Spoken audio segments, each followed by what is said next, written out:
2025 का लो पॉइंट क्या था हमारे तज्जियाकारों के लिए? उमर चीमा साहब, आपसे शुरू करते हैं सर।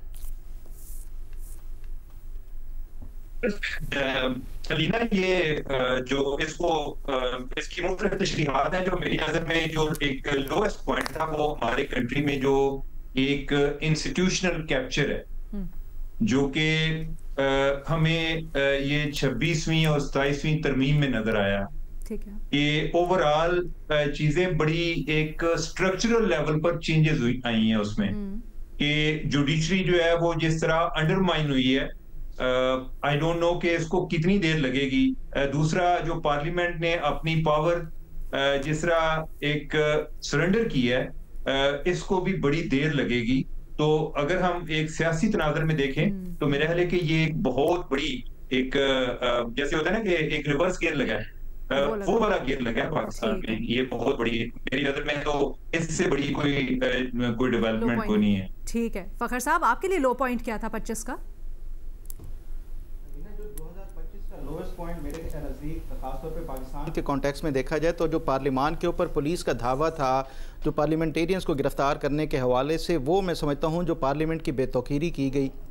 और उसके बावजूद भी ना तो स्पीकर ने कोई कार्रवाई की और ना ही पार्लियामेंटेरियंस ने इस इशू को कोई ज़्यादा हाईलाइट किया। तो ये एक पाकिस्तानी सियासत के अंदर लोवेस्ट पॉइंट है कि पार्लियामान के जो कि एक सुप्रीम इदारा समझा जाता है, उसके ऊपर ये इस तरह से पुलिस ने चढ़ाई करना और पार्लियामेंटेरियंस को गिरफ्तार करना, ये सबसे लोवेस्ट पॉइंट था जो पाकिस्तानी पॉलिटिक्स में और पाकिस्तान की जमहूरियत जो हुकूमत है उसमें। ठीक है शाहजाद इकबाल साहब, आपके लिए ओवरऑल 25 में लो पॉइंट क्या? देखिए, एक तो ऑब्वियसली गजा के जो हालात थे वो हमारे लिए लो पॉइंट था, जहाँ पे हमने देखा कि बर्बरियत और जो इसराइली अफवाज है उनके मजालिम गोलियों के जरिए तो हमें नजर आ रहे थे, लेकिन फिर इस साल हमने देखा कि मैल न्यूट्रिशन के इतने सारे केसेस आए कि बच्चे जो हैं वो भूख की वजह से इंतकाल कर रहे थे। और अभी देख लें आप, सर्दी की वजह से जो है वहाँ पे अमवात हो रही हैं। तो मेरे ख्याल से हमने देखा है कि चाहे आप यूनाइटेड नेशन जैसी बॉडीज बना लें, चाहे आप जितना कहें कि मुस्लिम ममालिक ने इकट्ठे हो गए, फलां हो गए, लेकिन आपने देखा है कि जब एक मुल्क जुल्म पर आता है तो दुनिया उसको रोकने में कामयाब नहीं हो सकती, खासतौर पर अगर अमेरिका जैसा सुपर पावर उनके साथ हो। तो आप बेशक चाहे जितने मुआहदे कर लें, ये कर लिया, फलां कर लिया, जो जिंदगियां चली गई, जो बच्चे इस दुनिया से चले गए वो वापस नहीं आ सकते। तो वो मेरे ख्याल से बहुत बड़ा नुकसान था और वो हम सब के लिए बतौर इंसान एक लो पॉइंट है। जो पाकिस्तान के पर्सपेक्टिव में मेरे ख्याल से 26वीं तरमीम, जिसका शायद आ तो पिछले साल गई थी लेकिन कंक्लूड इस साल हुई, फिर 27वीं तरमीम, इसने जो आपकी जुडिशरी, जिसका पहले भी कोई बड़ा अच्छा कोई हाईली रैंक नहीं थी, लेकिन उसका आपने तहस नहस कर दिया। जितनी इंडिपेंडेंस बची कुची थी वो आपने खत्म कर दी। कुछ 26वीं तरमीम में की, कुछ 27वीं तरमीम में आपने आईनी अदालत बनाकर उसमें एग्जीक्यूटिव को इतना बड़ा रोल देके कि वो चीफ जस्टिस को अपॉइंट करेंगे, फिर चीफ जस्टिस उनके जरिए दूसरे जजेस को अपॉइंट करेंगे, वो इंडिपेंडेंस आपने खत्म कर दी। आपने ये सिक्योरिटी ऑफ टेन्योर जो होना चाहिए किसी जज का, वो आपने खत्म कर दिया, ये कह के कि अब उनकी मर्जी शामिल नहीं होगी अगर उनको किसी और हाई कोर्ट में ट्रांसफर करना है। और इसके नताइज भी आपने देख लिए। एक और लो पॉइंट था कि जिन पार्टीज ने चंद सीटें जीती थी उनको उनकी तादाद से ज्यादा रिजर्व सीट्स मिल गई उसी आईनी अदालत के फैसले के नतीजे में, जो बिलखसूस हमने खैबर पख्तूनख्वा में देखा। JUIF की अगर 3-4 सीटें थी, उससे ज्यादा उनकी रिजर्व सीट्स हैं। तो मेरे ख्याल से ये जो पॉलिटिकल हमारी जो सियासत है वो एक ओवरऑल, और खास तौर पे ये जो जुडिशरी के साथ किया गया, ये मेरे ख्याल से लोएस्ट पॉइंट था। अच्छा सॉरी, एक और इसमें ऐड कर दूं, ये बड़ा इंपॉर्टेंट है, मेरे ज़हन से निकल गया। पाकिस्तान के सिक्योरिटी हालात,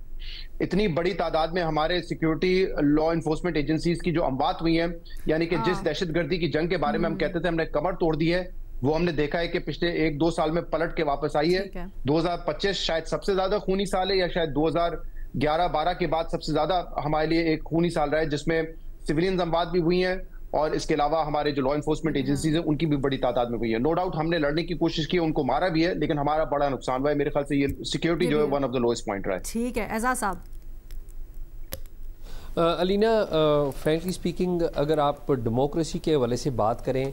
तो पाकिस्तान की तारीख़ के तालिब इल्म की हैसियत से 2 नज़रियात मैं देखता हूँ कि वो बहुत ज़्यादा हमारे यहाँ प्रवेल करते हैं। एक मोहम्मद अली जिन्ना का नज़रिया जो कि बानी पाकिस्तान थे, और दूसरा जो नज़रिया जो जिन्ना साहब के नज़रिए से मुतशादम नज़रिया है, वो ज़ियाउल हक साहब का जो नज़रिया है वो भी पाकिस्तान में बहुत ज़्यादा मौजूद रहा है, पाकिस्तान की तारीख़ में मौजूद रहा है। और अगर आप असरात देखते हैं तो अनफॉर्चुनेटली जिन्ना के पाकिस्तान के नज़रिए के असरात पाकिस्तान की आज की रियासत पर कम है। मुझे लगा है कि 2025 में भी जो ज़ियाउल हक साहब का जो नज़रिया نظریہ تھا پاکستان کی ریاست کے بارے میں یا پاکستان میں جمہوریت کے بارے میں یا پاکستان میں آئین کے بارے میں، کانسٹیٹیوشن کے بارے میں، وہ مجھے لگا کہ ہم جناح کے نظریے کی طرف نہیں گئے، ہم جو ضیاء الحق صاحب کے نظریے کی طرف گئے ہیں، ہم جو بانی پاکستان کا ایک پاکستان کے بارے میں تصور تھا اس سے پیچھے ہٹے ہیں، ہم ضیاء الحق صاحب کا جو نظریہ تھا ہم اس کی طرف بڑھے ہیں۔ ایک براڈلی تو مجھے یہ نظر آیا ہے، چاہے آپ اسے 27ویں آئینی ترمیم کہیں، چاہے آپ فریڈم آف ایکسپریشن کہیں، چاہے آپ ہیومن رائٹس کہیں، چاہے آپ پاکستان میں عدلیہ کے حوالے سے جو عدلیہ کی بے وقتی میں کہوں تو غلط نہیں ہوگا اس کی بات کریں، پاکستان میں بیوروکریسی جس کے بارے میں ہم بات نہیں کرتے، بیوروکریسی کے ساتھ جو کچھ ہو چکا ہے وہ بھی یہ اس کو بھی احاطہ گفتگو میں لانا بہت ضروری ہے، اور جو کچھ بیوروکریسی کے ساتھ 2025 میں ہوا، کس طریقے سے اب بیوروکریٹس جو ہیں وہ بات کرنے سے بھی ختم کر گئے ہیں، بات نہیں کر پاتے، پراپرلی پرفارم نہیں کر پا رہے، تو ایک جسے کہتے ہیں نا کہ ہمارا یہ سال اوورآل اگر دیکھا جائے تو وہ کوئی اتنا اچھا اور اتنا خوشگوار نہیں رہا۔ اچھا، یہ بڑا انٹرسٹنگ ہے آپ کا بیوروکریسی کے حوالے سے پوائنٹ، کیونکہ تاثر یہ رہا کئی پوائنٹس کے اوپر آ کے ڈیورنگ دا ایئر کہ بیوروکریٹس کو طاقت دی گئی جو ان کے پاس پہلے نہیں تھی، ان کو بلکہ امپاور کیا گیا، چاہے وہ لاہور میں مختلف لیجسلیشن ہو جو ان کے حق میں ہوئی یا پھر دیگر معاملات۔ فخر درانی صاحب آپ کچھ ایڈ کرنا چاہ رہے ہیں؟ وہ میں اعزاز سید صاحب نے جو دو نظریے بتائے نا، ایک تیسرا نظریہ بھی وہ ایڈ کر دیتے ہیں۔ تیسرا عمران خان نے ایک نظریہ متعارف کرایا، مائی وے اور ہائی وے، جو بھی ان کے نظریے سے اختلاف کرتا ہے، وہ چاہے وہ محمد علی جناح کے نظریے سے منسلک ہو یا ضیاء کے نظریے سے منسلک ہو، وہ سب غدار قرار دیے جاتے ہیں پی ٹی آئی کی بکس میں، جو بھی عمران خان کے نظریے سے جو ہے وہ اختلاف کرتا ہے۔ تو یہ عمران خان نے بھی جو تیسرا نظریہ، یہ آج کل کے دور میں سمجھتا ہوں زیادہ ڈینجرس ہے کہ آپ وہ ریاست اور یہ تمام تر جو ادارے ہوں یا کچھ بھی، وہ صرف اور صرف عمران خان کی جو ذات ہے وہ سب سے زیادہ اوپر ہے، اور ریاستی ادارے ہوں یا ملک ہو۔ جو عمران خان صاحب کا نظریہ وہ ضیاء الحق صاحب کے نظریے میں اسے میں نہیں، وہ ضیاء الحق سے بھی مختلف ہے، اور یہ زیادہ آج کل کے اس میں ڈینجرس جو ثابت ہو رہا ہے، خاص طور پہ جو ہماری نئی نسلوں میں جس طرح سے نفرت، وہ ان کے لیے ریاست ہو یا ملک ہو وہ اتنی زیادہ اہمیت نہیں رکھتا، عمران خان کی شخصیت سب سے زیادہ۔ میرے ایک سوال ہے سب سے، ہم لوگ پاکستان کے پرسپیکٹیو میں جمہوریت کی بات کریں جو بالکل صحیح ہے، لیکن کیا دنیا بھر میں جمہوریت کا ایک طرح سے زوال یا کم ہوتی ہوئی ہم نے کیفیات نہیں دیکھی؟ ہیومن رائٹس کے حوالے سے لے لیں، آپ رواداری کے حوالے سے لے لیں، ہم نے دیکھا ہے کہ مختلف ممالک پوری دنیا میں فیل ہوئی ہے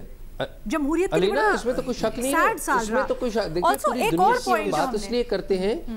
کہ پوری دنیا کی ہم بات اس لیے کرتے ہیں کہ وہاں پر جمہوریت تھی، جس طرح کہ ٹرمپ صاحب نے آ کے انٹروڈیوس کروائی جمہوریت، اور جس طرح انہوں نے جمہوریت کو میں کہوں گا مس یوز کیا، وہ میرے اور آپ کے سامنے ہے، جس طرح پاپولسٹ لیڈرز نے مس یوز کیا۔ اور آپ دیکھیں فارن پالیسی میگزین دنیا بھر میں ایک بڑا نام ہے اس کا، اس میں لوگوں نے لکھا کہ ڈیموکریسی فیل ہو گئی ہے، اور فیل ہونے کی وجوہات کیا ہے، اس کے بارے میں یہ باتیں آئیں، اور اس میں کیونکہ آج ذرا وقت کی کمی ہے تو کسی اور دن کے لیے ڈیبیٹ بچا لیتے ہیں۔